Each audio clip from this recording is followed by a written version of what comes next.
I'm Rosie Hardy, this is Rosie Hardy Gardening, and if you like our videos then please do help us by subscribing to the channel. I'm always asked, what do you grow yourself, and have you got favourites? And that changes year in year, because I will suddenly see something and go, oh, I like that, let's try that. And what I do is I play with plants that I have in containers. I've got tons and tons of what are known as old crock pots. Somebody was throwing them away one day and I said, no, you can't do that, I'll take them off your hands. So some of them are big enough to put tiny little pots in like that. Others are much bigger, and some of these are ones that I've been given as well. So what I do is, for instance, last year at Great Dixter, I saw this plant growing and it just lit up a dark corner. Well, it was in the evening when I saw it and it just illuminated. And then when I saw it in the morning, it just was fantastic, and it gets quite large.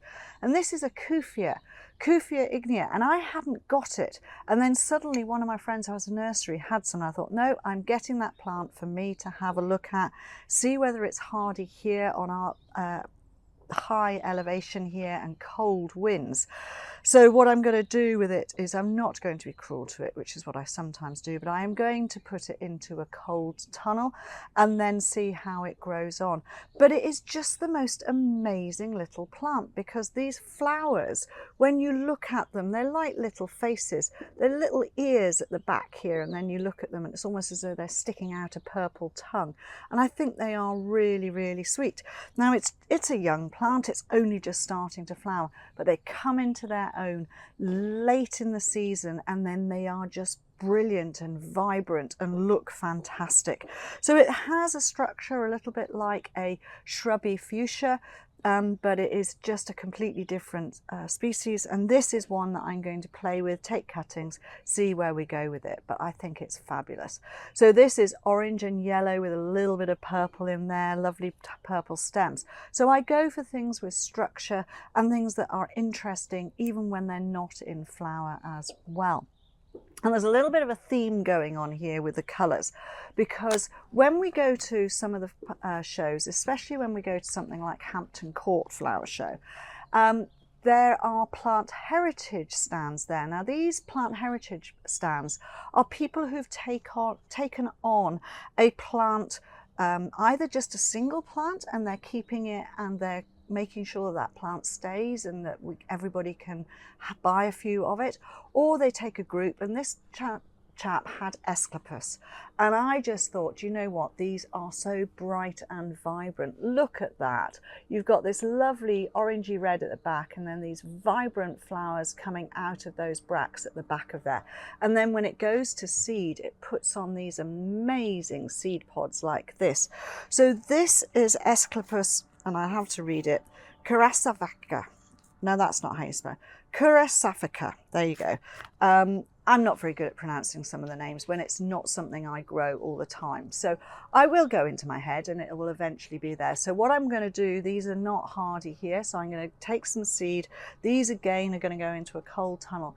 But I just love the colour. So you can see I've got a little bit of an orange colour theme going on, and a little bit of red as well. So these are plants that I'm just enjoying, loving, watching and seeing that the pollinators love them, and just have them in a container and keep them going.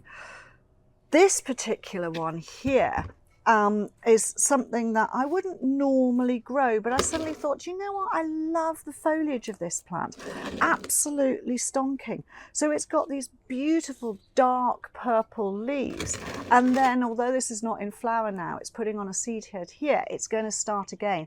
Vibrant red on this particular canna. Now I don't have the name of this canna because I collected seed from a friend in Guernsey. She said absolutely take some seed. I came home last October, I set the seed, and this is what I have got from a seedling that germinated in November, December time, grew on, and this is the plant that I have got. So that's sometimes what I have. So I call them my pet plants, and they're great fun. So these are all sitting in their containers out at the back door of the house, because that's the entranceway into the house that I'm always going past. And so I'm just loving this. It is just getting to the point now where the slugs are starting to get at it, but it is looking stunning. It will have to be moved in again for the winter because it won't survive outside in the winter. Then the last one I've got here just to talk about is one that a friend who has a nursery and specialises in Penstemon, and she knew that my maiden name was Laing. And this particular variety is called Agnes Laing. And so somewhere I'm going to have to do a little bit of hereditary chasing back up our family tree and see if there is an Agnes in our family tree. Otherwise, I'm going to have to do a little bit of digging and find out who Agnes Laing was. And this is a lovely plant. It's a lovely purple on here. I was given it as a tiny little plant, so it was just something coming out with growth like this. It's grown on really well. I have cut it back when it dead flowered, and now it's got these lovely bits on here, and I am going to take some cuttings off it now. I know I normally say this is a little bit late, but we do have the benefit of a really good heated bench mist unit whereby I can get these cuttings going, and then I will be able to have more of these plants around. It's not a plant that is widely available, and also my friend said it doesn't produce a huge amount of cutting material, and I can see that with the way that it has been growing. So I'm going to nurture this, take a few more cuttings, and away we go. And then the main plant will stay outside. I will protect it if it starts to get really cold. It may move into a cold tunnel, or I will give it some fleece. So there you go. As I said, I've had a little bit of a dark colours, so purple foliage, bright reds, oranges and yellows, and just fantastic plants just to play with. And next year I'll probably find something else that I go, oh, let's have a go with that. And that is what I do. So my pet plants for this year have been these. Thank you very much for watching, and please do subscribe to the channel.